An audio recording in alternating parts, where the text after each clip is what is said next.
Hi students, demand and utility ചാപ്റ്ററിലെ ബാക്കി പോർഷനാണ് എലാസ്റ്റിസിറ്റി ഓഫ് ഡിമാൻഡ്. അപ്പോൾ എക്കണോമിക്സ് എന്ന ആ ഒരു ടൈമിൽ എന്താണ് ഇലാസ്റ്റിസിറ്റി ഓഫ് ഡിമാൻഡ് എന്ന് പറഞ്ഞാൽ, അതായത് ഇപ്പോൾ ഒരു പ്രൈസ് നമ്മൾ ഒരു കാര്യത്തിൽ ഒരു വേരിയേഷൻ നടക്കുമ്പോൾ അതിനെ ഡിപ്പെൻഡ് ചെയ്തുകൊണ്ട് തന്നെ മറ്റൊരു കാര്യത്തിലും ആ ഒരു വേരിയേഷൻ നടക്കുന്നതിനാണ് എന്തെന്ന് പറയുന്നത് എലാസ്റ്റിസിറ്റി ഓഫ് ഡിമാൻഡ്. അതായത് ഇപ്പോൾ പ്രൈസ്, ഈ ഒരു പ്രൈസ് ഒന്നെങ്കിൽ കൂടുക അല്ലെങ്കിൽ കുറയുക, കൂടിയാലും കുറഞ്ഞാലും അവിടെ ഒരു ചേഞ്ച് വരുന്നുണ്ട്. അപ്പോൾ ആ ഒരു വേരിയേഷനിൽ വരുന്ന ചേഞ്ച് മറ്റുള്ള ഒരു കാര്യത്തിനെ എഫക്റ്റ് ചെയ്യുന്നുണ്ട്. അതായത് പ്രൈസിൻ്റെ റേറ്റ്, അതായത് ഒരു പ്രൊഡക്റ്റിൻ്റെ മേലുള്ള പ്രൈസ് കൂടുകയാണെങ്കിലും അത് കുറയുകയാണെങ്കിലും സ്വാഭാവികമായിട്ടും ആ ഒരു കമ്മോഡിറ്റിൻ്റെ മേൽ അതിൻ്റെ ഡിമാൻഡ് അല്ലെങ്കിൽ അതിൻ്റെ ക്വാണ്ടിറ്റി കൂടുക അല്ലെങ്കിൽ കുറയുകയാണ് ചെയ്യുക. അപ്പോൾ ഒരു വേരിയേഷൻ ചേഞ്ച് ആവുമ്പോൾ സ്വാഭാവികമായിട്ടും അതിൻ്റെ മറ്റേ ഒരു വേരിയേഷനും ചേഞ്ച് ആവും എന്നാണ് എന്തെന്ന് പറയുന്നത് elasticity of demand. Next types of elasticity ഡിമാൻഡാണ്. നമുക്ക് നമ്മുടെ ഈ ഒരു സിലബസിൽ പ്രൈസ് ഇലാസ്റ്റിസിറ്റിനെ കുറിച്ച് മാത്രമേ പഠിക്കാനുള്ളൂ. പക്ഷെ എന്നിരുന്നാലും ഈ ഒരു ഇലാസ്റ്റിസിറ്റി, ഇൻകം ഇലാസ്റ്റിസിറ്റി, അതുപോലെ തന്നെ ക്രോസ് ഇലാസ്റ്റിസിറ്റി, ഇതിൻ്റെ ചെറിയൊരു ക്ലാസ്സിന് എടുക്കുന്നുണ്ട്. അപ്പോൾ എന്താണ് പ്രൈസ് ഇലാസ്റ്റിസിറ്റി ഓഫ് ഡിമാൻഡ് എന്ന് പറഞ്ഞാൽ, അതായത് ഒരു കമ്മോഡിറ്റിൻ്റെ മേലിൽ പ്രൈസ് കൂടുക അല്ലെങ്കിൽ കുറയുക അത് ചെയ്യുമ്പോൾ സ്വാഭാവികമായിട്ടും എന്തായും ആ ഒരു പ്രൊഡക്റ്റിൻ്റെ ഡിമാൻഡ് അല്ലെങ്കിൽ ക്വാണ്ടിറ്റിൻ്റെ മേലെ അതിൻ്റെ ഡിമാൻഡ് കുറയുക അല്ലെങ്കിൽ കൂടുകയും ചെയ്യും. അത് തന്നെയാണ് എന്തെന്ന് പറയുന്നത് പ്രൈസ് ഇലാസ്റ്റിസിറ്റി ഓഫ് ഡിമാൻഡ് എന്ന് പറയുന്നത്. Next degrees of elasticity of demand അല്ലെങ്കിൽ ടൈപ്സ് ഓഫ് പ്രൈസ് ഇലാസ്റ്റിസിറ്റി. അതിൽ ഫസ്റ്റ് വരുന്നതാണ് പെർഫെക്റ്റ്ലി ഇലാസ്റ്റിക് ഡിമാൻഡ്. ഇത് 5 ഡിമാൻഡാണുള്ളത്. First one perfectly elastic demand. ഇതെന്താന്ന് പറഞ്ഞാൽ, അതായത് ഒരു കമ്മ്യൂണിറ്റിൻ്റെ മേലിൽ, അതായത് ഇവിടെ എന്താ വെച്ചാൽ ഹൊറിസോണ്ടൽ ലൈൻ ആയിരിക്കും. ഇതിൻ്റെ ഡിമാൻഡ് കർവ് എങ്ങനെ ഷോൺ ചെയ്യുക വെച്ചാൽ ഹൊറിസോണ്ടൽ ലൈൻ ആയിക്കാണ്ടാണ് ഷോൺ ചെയ്യാം. അതുപോലെ തന്നെ ഇതിൻ്റെ EP എന്ന് പറയുന്നത് ഇൻഫിനിറ്റ് ആണ്. അപ്പോൾ ഇവിടെ എങ്ങനെ വെച്ചാൽ ഒരു കമ്മ്യൂണിറ്റിൻ്റെ പ്രൈസ് അത് ചെറിയ രീതിക്ക് ചേഞ്ച് ആവുള്ളൂ. പക്ഷേ ചെറിയ രീതിക്കാണെങ്കിലും അല്ലെങ്കിൽ വലിയ രീതിക്ക് ചെറിയ രീതിക്ക് ചേഞ്ച് ആവുള്ളൂ. അങ്ങനെ ചേഞ്ച് ആവുന്ന സമയത്ത് അതിൻ്റെ ഡിമാൻഡിനെ, ആ ഒരു പ്രൊഡക്റ്റിൻ്റെ ഡിമാൻഡിനെ അത് വലിയ രീതിക്ക് എഫക്റ്റ് ചെയ്യും. അതാണ് എന്ത് പെർഫെക്റ്റ്ലി ഇലാസ്റ്റിക് ഡിമാൻഡ് എന്ന് പറയുന്നത്. രണ്ടാമത്തതാണ് പെർഫെക്റ്റ്ലി ഇൻ ഇലാസ്റ്റിക് ഡിമാൻഡ്. ഇവിടെ പറയുമ്പോൾ നമ്മൾ എക്സാമിന് എഴുതുമ്പോൾ ഇങ്ങനത്തെ ഇതിൽ ഡയഗ്രാമൊക്കെ വരച്ച് കൊടുക്കുകയാണെന്നുണ്ടെങ്കിൽ നമുക്ക് കൂടുതൽ മാർക്ക് സ്കോർ ചെയ്യാൻ പറ്റും കേട്ടോ. അപ്പോൾ ഇവിടുത്തെ ഡിമാൻഡ് കർവ് എങ്ങനെയാണെന്ന് വെച്ചാൽ വെർട്ടിക്കൽ ലൈനിലേക്കാണ് നമ്മൾക്ക് ഷോൺ ചെയ്യാം. അതുപോലെ തന്നെ ഇതിൻ്റെ EP എന്ന് പറയുന്നത് 0 ആയിരിക്കും. കാരണം ഇവിടെ എന്താണെന്ന് വെച്ചാൽ ഇനിയിപ്പോൾ ഒരു പ്രൊഡക്റ്റിൻ്റെ പ്രൈസ് അത് നല്ല രീതിക്ക് എത്ര കൂടിയാലും അല്ലെങ്കിൽ എത്ര കുറഞ്ഞാലും ആ ഒരു പ്രൊഡക്റ്റിൻ്റെ ഡിമാൻഡിനെ അതൊരിക്കലും എഫക്റ്റ് ചെയ്യൂല. അതാണ് എന്തെന്ന് പറയുന്നത് പെർഫെക്റ്റ്ലി ഇൻ ഇലാസ്റ്റിക് ഡിമാൻഡ് എന്ന് പറയുന്നത്. നെക്സ്റ്റ് മൂന്നാമത്തതാണ് റിലേറ്റീവ്ലി ഇലാസ്റ്റിക് ഡിമാൻഡ്. അപ്പോൾ ഇവിടെ എന്താ പറയുക, ആ ഒരു ഫിഗറിൽ ഡിമാൻഡ് കർവ് എങ്ങനെ ഷോൺ ചെയ്യണമെന്ന് വെച്ചാൽ ഫ്ലാറ്റ് കർവായിക്കാണ്ടും അതുപോലെ തന്നെ അതിൻ്റെ EP എന്ന് പറയുന്നത് ഗ്രേറ്റർ ദാൻ 1. അതായത് ഇവിടെ എന്താ പറയുന്നത് വെച്ചാൽ ഒരു പ്രൊഡക്റ്റിൻ്റെ അല്ലെങ്കിൽ ഒരു കമ്മോഡിറ്റിൻ്റെ പ്രൈസ് എന്ന് പറയുന്നത് ഇപ്പം ഇത്ര രീതിക്ക് കൂടുകയാണെന്നുണ്ടെങ്കിൽ അതിൻ്റെ ഡിമാൻഡ് കുറയാണ് ചെയ്യുക. അതിനൊരു എക്സാമ്പിൾ പറയുകയാണെന്നുണ്ടെങ്കിൽ ഒരു പ്രൊഡക്റ്റിൻ്റെ പ്രൈസ് 5% കൂടി, ഒരു കമ്മോഡിറ്റിൻ്റെ പ്രൈസ് 5% കൂടി അപ്പോൾ ആ ഒരു പ്രൊഡക്റ്റിൻ്റെ ഡിമാൻഡ് എന്ന് പറയുന്നത് 10% കുറയും. അതിനാണ് എന്തെന്ന് പറയുന്നത് റിലേറ്റീവ്ലി ഇലാസ്റ്റിക് ഡിമാൻഡ് എന്ന് പറയുന്നത്. ഇനി എന്താണ് റിലേറ്റീവ്ലി ഇൻ ഇലാസ്റ്റിക് ഡിമാൻഡ് എന്ന് പറഞ്ഞാൽ, അതായത് ഇവിടെ ഡിമാൻഡ് കർവ് സ്റ്റീപ്പർ കർവിലാണ് ഷോൺ ചെയ്യുക. അതുപോലെ തന്നെ ഇതിൻ്റെ EP എന്ന് പറയുന്നത് ലെസ് ദാൻ 1. നമ്മൾ നേരത്തെ പറഞ്ഞത് ഗ്രേറ്റർ ദാൻ 1 ആയിരുന്നു, ഇവിടെ ലെസ് ദാൻ 1 ആണ്. ഇവിടെ എന്താണെന്ന് പറയുന്നത് വെച്ചാൽ, അതായത് ഒരു കമ്മോഡിറ്റിൻ്റെ പ്രൊഡക്റ്റ് ഇത്ര പ്രൈസ് ആയിട്ട് കുറഞ്ഞാലും അതിൻ്റെ ഡിമാൻഡ് എന്ന് പറയുന്നത് അതിൻ്റെ ഇരട്ടിയേക്കാണ്ട് കൂടും. ഒരു എക്സാമ്പിൾ പറയുകയാണെങ്കിൽ നേരത്തെ നമ്മൾ പറഞ്ഞു അതിൻ്റെ പ്രൈസ് ഇത്ര ശതമാനം കൂടുമ്പോൾ അതിൻ്റെ ഡിമാൻഡ് അതിൻ്റെ ഡബിൾ ശതമാനം കുറയുമെന്ന് പറഞ്ഞു അല്ലേ. പക്ഷെ ഇവിടെ എന്താ പറയുക, പ്രൈസ് 10% കൂടുമ്പോൾ അതിന് ഡിമാൻഡ് 5% കുറയും. അതാണ് എന്ത് റിലേറ്റീവ്ലി ഇൻഇലാസ്റ്റിക് ഡിമാൻഡ് എന്ന് പറയുന്നത്. അഞ്ചാമത്തതാണ് യൂണിറ്ററി ഇലാസ്റ്റിക് ഡിമാൻഡ്. ഇവിടെ ആ ഒരു ഡിമാൻഡ് കർവ് ഷോൺ ചെയ്യുന്നത് റെക്റ്റാങ്കുലർ ഹൈപ്പർബോള എന്നുള്ളൊരു ഷോണിലൂടെയാണ് കാണിക്കുക. ഇതിൻ്റെ EP എന്ന് പറയുന്നത് 1 ആണ് കാണിക്കുന്നത്.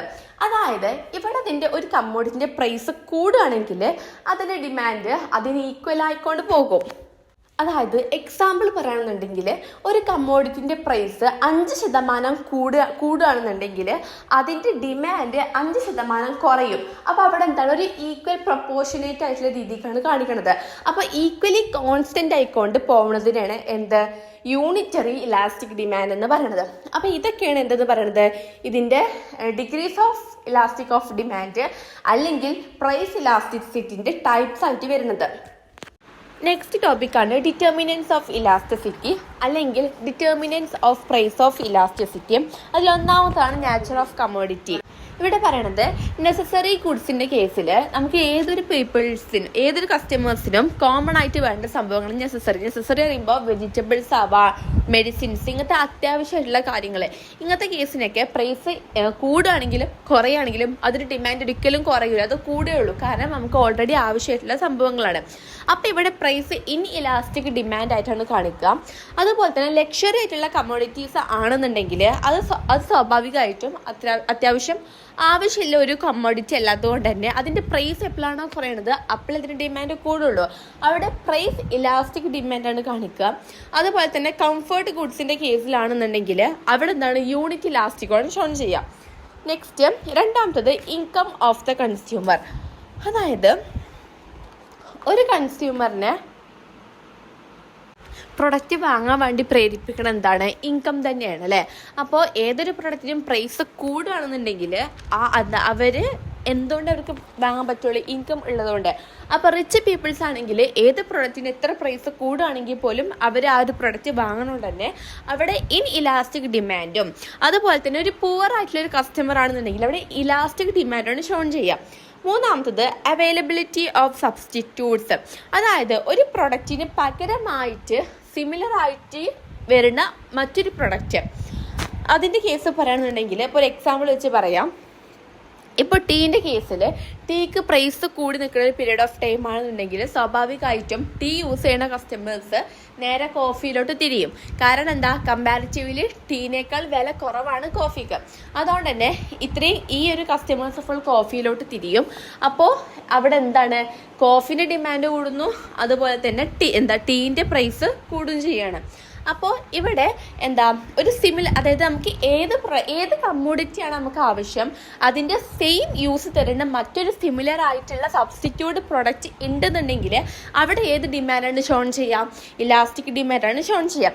ഇനി മറിച്ച് അവിടെ സബ്സ്റ്റിറ്റ്യൂട്ട് ആയിട്ടൊരു കമ്മോഡിറ്റി ഇല്ലാന്നുണ്ടെങ്കിൽ അവിടെ എന്താണ് ഷോൺ ചെയ്യാം, ഇൻ ഇലാസ്റ്റിക് ഡിമാൻഡാണ് ഷോൺ ചെയ്യാം. അപ്പോൾ ആണ് മൂന്നാമത്തായിട്ട് പറയുന്നത്. Next habit of consumers. അതായത് ഒരു കൺസ്യൂമറിന് ഇപ്പോൾ മേ ബി ഒരു ബ്രാൻഡിനോടോ അല്ലെങ്കിൽ ഒരു പ്രൊഡക്റ്റിനോടോ ഒരു ഹാബിറ്റ് ഉണ്ടാവും, അവർക്ക് അതില്ലാതെ പറ്റൂല, ആ രീതിക്ക് ഒരു ഹാബിറ്റ് ഉണ്ടാകും. അപ്പോൾ സ്വാഭാവികമായിട്ടും അവർക്ക് അത്രത്തോളം ഒരു ഹാബിറ്റ് ഉണ്ടാകുമ്പോൾ ആ പ്രൊഡക്റ്റിൻ്റെ പ്രൈസ് എത്ര ഹൈ ആണെങ്കിലും അവർക്ക് ആ ഒരു പ്രൊഡക്റ്റിൻ്റെ മേലെ ഡിമാൻഡ് കുറയണില്ല. കാരണം അതിൻ്റെ എത്ര ഹൈ ലെവലിൽ പോയാൽ പോലും അതിൻ്റെ ആവശ്യക്കാരുണ്ട്. അതുകൊണ്ട് തന്നെ അവിടെ എന്താണ് ഹാബിറ്റിലാണെന്നുണ്ടെങ്കിൽ ഹാബിറ്റിലായിട്ടുള്ള കസ്റ്റമേഴ്സ് ഉണ്ടെന്നുണ്ടെങ്കിൽ അവിടെ അതിൻ്റെ ഡിമാൻഡ് എന്താണ്, ഇൻ ഇലാസ്റ്റിക് ഡിമാൻഡും. അത് മറിച്ച് ഹാബിറ്റ് ആയിട്ടുള്ള കസ്റ്റമേഴ്സ് ഇല്ല എന്നുണ്ടെങ്കിൽ ഇലാസ്റ്റിക് ഡിമാൻഡാണ് അവിടെ ഷോൺ ചെയ്യാം. Next different uses of the commodities. അതായത് ഒരു കസ്റ്റമറിന് ഏത് പ്രൊഡക്റ്റാണോ വേണ്ടത് ആ പ്രൊഡക്റ്റുമ്പോൾ നമുക്ക് പലതരം യൂസുകൾ ഉണ്ടാവുക എന്നുള്ളതാണ് അവിടെ കാണിക്കുന്നത്. അതായത് ഒരൊറ്റ പ്രൊഡക്റ്റിൻ്റെ മേലെ നമുക്ക് പല പല യൂസസ് ഉണ്ടെന്നുണ്ടെങ്കിൽ അവിടെ ഏത് ഡിമാൻഡാണ് ഷോൺ ചെയ്യാം. ആൾട്ടർനേറ്റീവ് യൂസ് ഉണ്ടെന്നുണ്ടെങ്കിൽ അവിടെ മോർ ഇലാസ്റ്റിക് ഡിമാൻഡാണ് ഷോൺ ചെയ്യുക. മറിച്ച് ഒരു കമ്മ്യൂണിറ്റിൻ്റെ മേലെ സിംഗിൾ ആയിട്ടുള്ള ഒറ്റ യൂസ് മാത്രമേ ഉള്ളൂ എന്നുണ്ടെങ്കിൽ അവിടെ എന്താണ് ലെസ് ഇലാസ്റ്റിക് ഡിമാൻഡാണ് ഷോൺ ചെയ്യുക. Next durability of the community. അതായത് ഒരു കസ്റ്റമറിന് ഒരു കമ്മ്യൂണിറ്റി വാങ്ങണമെന്നുണ്ടെങ്കിൽ ആ ഒരു കമ്മ്യൂണിറ്റി നമുക്ക് ഷോർട്ട് ഓഫ് ഒരു ചെറിയ കാലയളവിൽ മാത്രമേ ആ ഒരു കമ്മ്യൂണിറ്റി നമുക്ക് കിട്ടുള്ളൂ എന്നുണ്ടെങ്കിൽ അവിടെ എന്ത് ഡിമാൻഡാണ് കാണിക്കുക എന്ന് വെച്ചാൽ ലെസ് ഇലാസ്റ്റിക് ഡിമാൻഡും അതുപോലെ തന്നെ ലോങ് ടേം പീരീഡ് ആ ഒരു പ്രൊഡക്റ്റ് കുറേ കാലത്തിന് മാർക്കറ്റിൽ ഉണ്ടാവുന്നുണ്ടെങ്കിൽ അവിടെ കാണിക്കുന്ന ഡിമാൻഡ് മോർ ഇലാസ്റ്റിക് ഡിമാൻഡുമാണ്. Next weightage in the total consumption. അതായത് ഇപ്പോൾ ഒരു കസ്റ്റമറിന് ഒരു പ്രൊഡക്റ്റ് വേണം. അപ്പോൾ അതിൻ്റെ പ്രൈസ് എത്ര എന്ന് അറിയില്ലെങ്കിൽ പോലും അദ്ദേഹം ആ ഒരു ഷോപ്പിൽ വിസിറ്റ് ചെയ്യുമ്പോൾ അതിന് ഇത്ര പ്രൈസാണെന്ന് പറയണോ ആ ഒരു പ്രൈസ് അയാൾക്ക് അഫോർഡ് ചെയ്യാനുണ്ട്. അതിപ്പോൾ ബൈ ചെയ്യാനുള്ള ആ ഒരു ഫുൾ എമൗണ്ട് അയാളുടെ കയ്യിലും ഉണ്ട്. അങ്ങനത്തെ കേസുകളിൽ എന്താണ് ഹൈ പ്രൊപ്പോർഷനേറ്റ് ഓഫ് പ്രൈസ്. അതായത് ആ ഒരു പ്രൊഡക്റ്റ് കയ്യോടെ ബൈ ചെയ്യാനുള്ള പൈസ എത്ര ഹൈ ആണെങ്കിൽ പോലും അതുള്ളത് കൊണ്ട് തന്നെ അവിടെ ഡിമാൻഡ് കാണിക്കുന്നത് ഇൻഇലാസ്റ്റിക്കും. അതുപോലെ തന്നെ ലെസ് പ്രൈസ്. അതായത് ആ ഒരു പ്രൊഡക്റ്റ് വാങ്ങാനുള്ള പൈസ ഇപ്പോൾ അയാളെ കയ്യിലില്ല, ഫുള്ളായിട്ട് പേയ്മെൻറ്റ് ചെയ്യാനുള്ള ആ ഒരു എമൗണ്ട് അയാളെ കയ്യിലില്ല എന്നുണ്ടെങ്കിൽ അവിടെ എന്താണ് ഷോ ചെയ്യുന്നത് ഇലാസ്റ്റിക് ഡിമാൻഡാണ് ഷോ ചെയ്യുന്നത്. ഇനി 9ാമത്തെ കേസ് ഉണ്ട്, അത് ഞാൻ PDF ആഡ് ആക്കിയിട്ടില്ല, ജസ്റ്റ് നോട്ട് ചെയ്ത് വെക്കാം. Postponement of use. അതായത് ഒരു കസ്റ്റമറിന് ഒരു പ്രൊഡക്റ്റ് വാങ്ങണം. അപ്പോൾ എന്താണ് അയാൾ തീരുമാനം മാറ്റി വെക്കാണ്. മേ ബി അതായത് ഇപ്പോൾ വാങ്ങണ്ട, കുറച്ച് കഴിയട്ടെ, ആ ഒരു പ്രൊഡക്റ്റ് കുറച്ച് കഴിഞ്ഞിട്ട് വാങ്ങി വെക്കുക എന്നുള്ള തീരുമാനം എടുക്കുക. അതായത് പോസ്റ്റ്പോൺ ചെയ്യാം, ഒരു കാര്യം മാറ്റി വെക്കുക. അങ്ങനെ ഒരു കാര്യം ഒരു പ്രൊഡക്റ്റ് കുറച്ച് കഴിഞ്ഞിട്ട് വാങ്ങുക എന്നുള്ളൊരു ഡിസിഷൻ മാറ്റി വെക്കുന്ന ഡിസിഷൻ ഉണ്ടാക്കുകയാണെന്നുണ്ടെങ്കിൽ അവിടെ ഇലാസ്റ്റിക് ഡിമാൻഡാണ് ഷോൺ ചെയ്യുന്നത്. അതുപോലെ തന്നെ എന്താണ് അവിടെ ഇങ്ങനെ പോസ്റ്റ്പോൺ ചെയ്യേണ്ട, ഇപ്പം തന്നെ വാങ്ങണം ആ ഒരു ഡിസിഷൻ എടുക്കുന്നുണ്ടെങ്കിൽ അവിടെ ഇൻഇലാസ്റ്റിക് ഡിമാൻഡാണ് ഷോൺ ചെയ്യുന്നത്. അപ്പോൾ ഇതാണ് എന്ത് പ്രൈസ് ഓഫ് ഇലാസ്റ്റിസിറ്റി അല്ലെങ്കിൽ ഇലാസ്റ്റിസിറ്റിയുടെ ഡിറ്റർമിനൻസ് എന്ന് പറയുന്നത്. നെക്സ്റ്റ് ഇൻകം ഇലാസ്റ്റിസിറ്റി ഓഫ് ഡിമാൻഡാണ്. അപ്പോൾ ഒരു കൺസ്യൂമറിൻ്റെ ഇൻകത്തിനെ ബേസ് ചെയ്തുകൊണ്ടാണ് അവരെന്ത് ചെയ്യുന്നത് ഓരോ പ്രൊഡക്ട്സ് വാങ്ങുന്നത്. അതായത് പ്രൈസ് ഒരു കമ്മോഡിറ്റിൻ്റെ മേലിൽ ഒരു പ്രൈസ് കൂടിയാൽ പോലും അത് ഡിമാൻഡ് കൂടുകയോ കുറയോ എന്നുള്ളത് ഒരു കൺസ്യൂമറിൻ്റെ ഇൻകത്തിനെ ബേസ് ചെയ്തുകൊണ്ടാണ് പറയുക. അപ്പോൾ ടൈപ്സ് ഓഫ് ഇൻകം ഇലാസ്റ്റിസിറ്റിയിൽ 1ാമത്തേതാണ് സീറോ ഇൻകം ഇലാസ്റ്റിസിറ്റി. അതായത് ഒരു വ്യക്തിയുടെ ഇൻകം നല്ല രീതിക്ക് ഹൈ ആയി നിൽക്കുകയാണെന്നുണ്ടെങ്കിലും അത്യാവശ്യം നല്ല രീതിക്ക് അയാൾ ഏൺ ചെയ്യേണ്ടതെന്നുണ്ടെങ്കിലും അത് വിചാരിച്ചിട്ട് അയാൾ 10 കിലോ ഉപ്പ് വാങ്ങി വെക്കൂല. അതായത് ഒരു കമ്മോഡിറ്റിൻ്റെ മേലുള്ള ഡിമാൻഡ് കൂടുന്നില്ല, ഹൈ ലെവലിലുള്ള പ്രൈസ് ഉണ്ട് എന്നുണ്ടെങ്കിലും അയാൾ അത്യാവശ്യം പ്രൊഡക്ട്സ് സ്റ്റോക്ക് ചെയ്ത് വെക്കണമെന്നില്ല. അപ്പോൾ അതാണ് സീറോ ഇൻകം ഇലാസ്റ്റിസിറ്റി എന്ന് പറയുന്നത്. 2ാമത്തത് നെഗറ്റീവ് ഇൻകം ഇലാസ്റ്റിസിറ്റി എന്ന് പറയുമ്പോൾ അതായത് ഇൻകം അദ്ദേഹത്തിനൊരു മീഡിയം ലെവലിലേ കിട്ടണുള്ളൂ എന്നുണ്ടെങ്കിൽ സ്വാഭാവികമായിട്ടും കമ്മോഡിറ്റിൻ്റെ പ്രൈസ് കൂടുമ്പോൾ അതിൻ്റെ ഡിമാൻഡും അയാളുടെ പെർസ്പെക്റ്റീവിൽ അത് കുറയും. കാരണം അയാൾക്ക് അത് അഫോർഡ് ചെയ്യാനുള്ള കഴിവുണ്ടാവില്ല. പിന്നെ പറയുന്നത് പോസിറ്റീവ് ഇൻകം ഇലാസ്റ്റിസിറ്റി എന്ന് പറയുമ്പോൾ അവിടെ പറയുന്നത് അത്യാവശ്യം ഇൻകം അയാൾ ഏൺ ചെയ്യുന്നുണ്ട്, അത്യാവശ്യം അതിലേറെ ഇൻകം അയാൾ ഏൺ ചെയ്യുന്നുണ്ട്. അപ്പോൾ ഓരോ കമ്മോഡിറ്റിൻ്റെ പേരിലും എത്രത്തോളം പ്രൈസ് ഹൈ ആയാൽ പോലും അയാൾക്കത് ഡിമാൻഡ് ഹൈ ആണ്. കാരണം അയാൾക്ക് ആ ഒരു പ്രൊഡക്റ്റ് അഫോർഡ് ചെയ്യാൻ കഴിയും. അപ്പോൾ ഇതാണ് ഇൻകം ഇലാസ്റ്റിസിറ്റിൻ്റെ types and income elasticity. Next ഇലാസ്റ്റിസിറ്റിയാണ് ക്രോസ് ഇലാസ്റ്റിസിറ്റി ഓഫ് ഡിമാൻഡ്. അതായത് ഇവിടെ എങ്ങനെ കണക്കൂട്ടുക വെച്ചാൽ percentage of demanded quantity of commodity A divided by percentage of commodity B ആണ്.